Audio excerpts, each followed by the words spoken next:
வணக்கம் நண்பர்களே, இது சாம் டாக்கீஸ். நான் உங்கள் நிக்சன் ராஜ். சமீபத்தில் வந்து நிறைய படங்களில் வித்தியாசமான கதைகளையும் திரைக்கதைகளையும் பார்க்க முடிஞ்சது.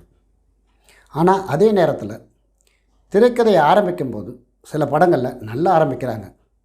ஆனால் போக போக குறிப்பாக இடைவேளைக்கு பிறகு திரைக்கதைகள் தடுமாறுறதையும் நீர்த்து போன பிறகு அதன் இலக்கை அடையிறதையும் பார்க்க முடியுது. எப்போவுமே திரைக்கதைகள் நேர்த்தியாக இருக்கணும். குறிப்பாக அதன் பிற்பகுதி நேர்த்தியாக இருக்கிறதோடு மட்டும் இல்லாமல் சற்று அடர்த்தியாக, அதாவது கிரிப்பாக இருக்கணும். இயக்குநர்கள் அனைவருக்குமே கதை எழுத தெரிஞ்சிருக்கணும்னு அவசியம் இல்லை. ஆனால் திரைக்கதை எழுத அல்லது திரைக்கதை எழுதும் முறைகள் பற்றி கண்டிப்பாக தெரிஞ்சிருக்கணும். சொந்தமாக கதை எழுதி இயக்கலாம், அல்லது யாராவது கதாசிரியர்கள்ட்ட கதை வாங்கியும் இயக்கலாம், அல்லது தனக்கு பிடித்த ஏதாவது ஒரு நாவலோட உரிமையை வாங்கி கூட இயக்கலாம். எப்படி இருந்தாலும் அந்த கதைகளுக்கு தனக்கு தகுந்த மாதிரி, தான் படமாக்க போகும் காட்சி மொழிகளுக்கு தகுந்த மாதிரி திரைக்கதை எழுத தெரிஞ்சிருக்கணும்.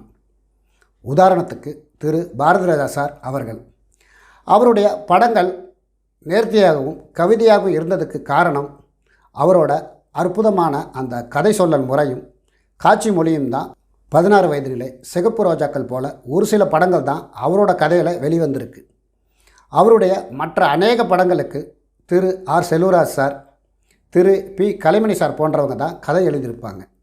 ஆனால் திரைக்கதையை பாரதிராஜா சார் தான் எழுதியிருப்பார். ஸோ ஒரு இயக்குனருக்கு திரைக்கதை எழுத அல்லது திரைக்கதை எழுதும் முறைகள் பற்றி தெரிஞ்சிருக்கணுங்கிறது அவசியமான ஒன்று. ஒரு திரைக்கதையை சிறப்பாக அமைக்கிறதுக்கான 2 உத்திகளை முதல் எபிசோடில் பார்த்தோம். இப்போ மேலும் 2 உத்திகளை பார்க்க போகிறோம். வாங்க எபிசோடுக்குள்ளே போகலாம். போகிறதுக்கு முன்னாடி சாம் டாக்கீஸ் சேனலை இது வரைக்கும் நீங்கள் சப்ஸ்கிரைப் பண்ணலைன்னா உடனே சப்ஸ்கிரைப் பண்ணுங்கள். அப்போ தான் நான் போடுற ஒவ்வொரு வீடியோவுக்கும் உங்களுக்கு நோட்டிஃபிகேஷன் உடனே வரும். வாங்க எபிசோடுக்குள்ளே போகலாம்.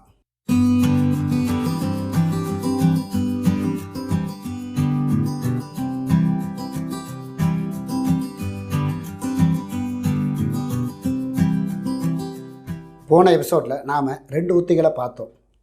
ஒன்று, ஒரு திரைக்கதையில் உள்ள சீக்கிரட்டை படம் பார்க்குற ஆடியன்ஸுக்கு பிகினிங்லேயே சொல்லிவிட்டு படத்துக்கு உள்ளே இருக்க கேரக்டர்களுக்கு இடைவேளைக்கு பிறகோ அல்லது கிளைமேக்ஸ்லேயோ சொல்கிறது ஒரு வகை. 2வது, திரைக்கதையில் உள்ள சீக்கிரட்டை படம் பார்க்குற ஆடியன்ஸுக்கு பிகினிங்லேயே சொல்லிவிட்டு படத்துக்கு உள்ளே இருக்க ஏதாவது ஒரு கேரக்டருக்கு இடைவேளைக்கு முன்பே சொல்லி உலாவை விட்டு அந்த கேரக்டரை வச்சு அந்த ரகசியத்தை உடைக்க வைக்க முயற்சிக்கிறது. இப்போ 3வது உத்தியை பார்ப்போம்.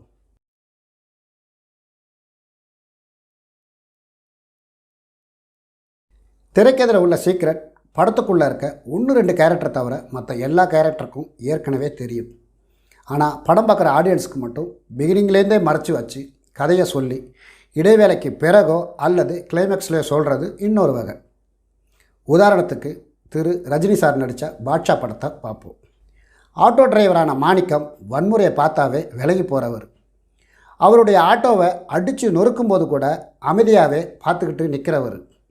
அவ்வளவையே அவரையே கட்டி வச்சு அடிக்கும்போது கூட திருப்பி அடிக்காதவர். யார் அவர், ஏன் இப்படி இருக்கிறாருங்கிறது அந்த திரைக்கதையோட சீக்ரெட். அந்த சீக்ரெட் படம் பார்க்குற ஆடியன்ஸுக்கு தெரியாது.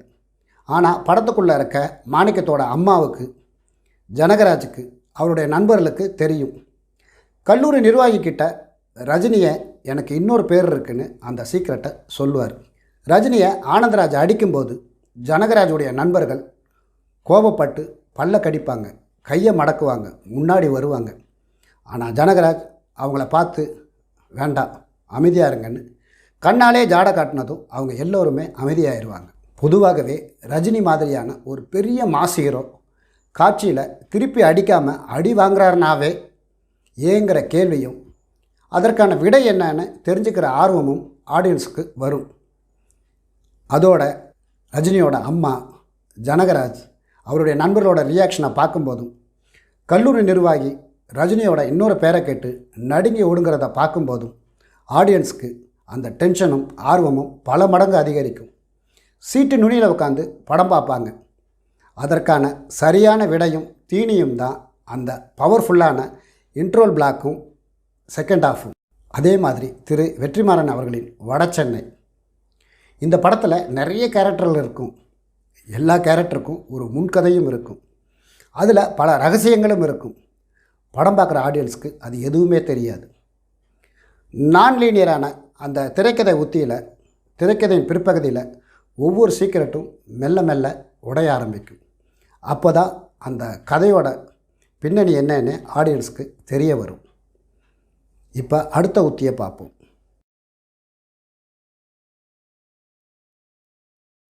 திரைக்கதைக்குள்ளே ஒரு சீக்ரெட் இருக்கும்.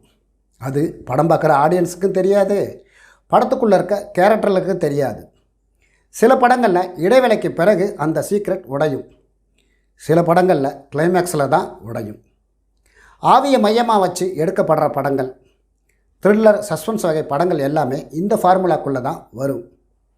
லாரன்ஸ் சார் அவர்களின் காஞ்சனா 1, 2, 3, சுந்தர்சி சார் அவர்களின் அரண்மனை 1, 2 எல்லாமே இந்த உத்தியில் வெளிவந்த படங்கள் தான்.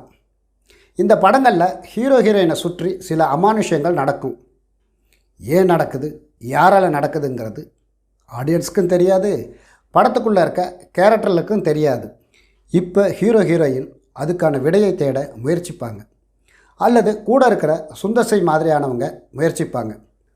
ஒரு கட்டத்தில் திரைக்கதையின் பிற்பகுதியில் அமானுஷ்யங்களை நிகழ்த்துகிற அந்த ஆவி தன் கதையை சொல்லும், வந்த காரணத்தை சொல்லும், நோக்கத்தை சொல்லும். அந்த நோக்கம் நிறைவேற்றா இல்லையாங்கிறது தான் அந்த படங்களின் கிளைமேக்ஸாக இருக்கும். த்ரில்லர், சஸ்பென்ஸ் வகை படங்களும் இந்த உத்திக்குள்ளே தான் வரும்.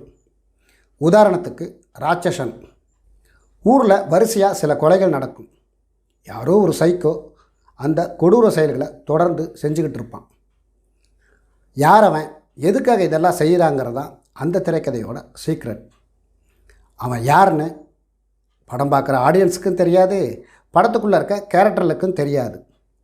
துணை ஆய்வாளரான விஷ்ணு விஷால் அந்த சைக்கோவை தேடி கண்டுபிடிக்க முயற்சி செய்வார். ஆடியன்ஸும் அவர் கூடவே ட்ராவல் பண்ண ஆரம்பிப்பாங்க. ஒரு கட்டத்தில் அந்த சீக்ரெட் உடைஞ்சு அந்த சைக்கோ யாருங்கிறது விஷ்ணு விஷாலுக்கும் படம் பார்க்குற ஆடியன்ஸுக்கும் தெரிய வரும். அதற்கு பிறகு காரண காரியங்கள், கிளைமேக்ஸ்.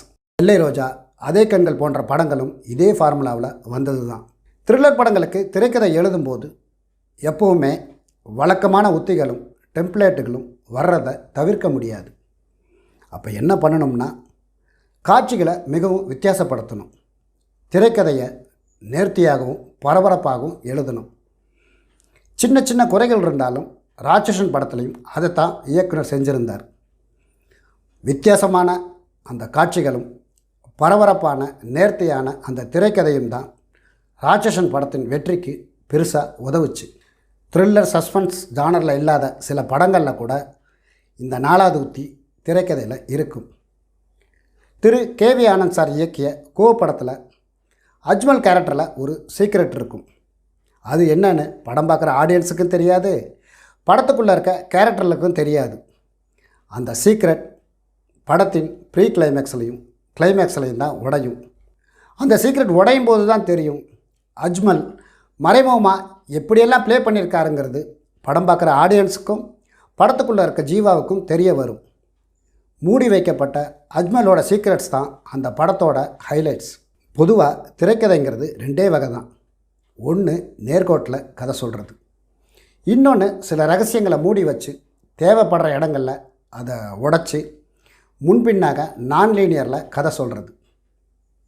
இப்போ நாம் 2 உத்திகளை பார்த்தோம். ஒன்று, திரைக்கதையில் உள்ள சீக்ரெட் படத்துக்குள்ளே இருக்க கேரக்டர்களுக்கு ஏற்கனவே தெரியும், ஆனால் படம் பார்க்குற ஆடியன்ஸுக்கு இடைவேளைக்கு பிறகோ அல்லது கிளைமேக்ஸ்லேயோ தான் தெரிய வரும். இன்னொன்று, திரைக்கதையில் உள்ள சீக்ரெட் படம் பார்க்குற ஆடியன்ஸுக்கும் தெரியாமல், படத்துக்கு உள்ளே இருக்க கேரக்டர்களுக்கும் தெரியாமல் கதையை நகர்த்தி இடைவேளைக்கு பிறகோ அல்லது கிளைமேக்ஸ்லேயோ சொல்கிறது இன்னொரு வகை. மேலும் பல உத்திகளை தொடர்ந்து ஒவ்வொன்றா டீட்டெயிலாக பார்ப்போம். இந்த எபிசோட் பிடிச்சிருந்தால் லைக் பண்ணுங்கள், கமெண்ட் பண்ணுங்கள், உங்கள் நண்பர்களுக்கும் ஷேர் பண்ணுங்கள். இது வரைக்கும் நீங்கள் சாம் டாக்கீஸ் சேனலை சப்ஸ்கிரைப் பண்ணலன்னா மறக்காமல் சப்ஸ்கிரைப் பண்ணுங்கள். பேசுகிறதுக்கு இன்னும் நிறைய இருக்குது, பேசுவோம். நன்றி, வணக்கம்.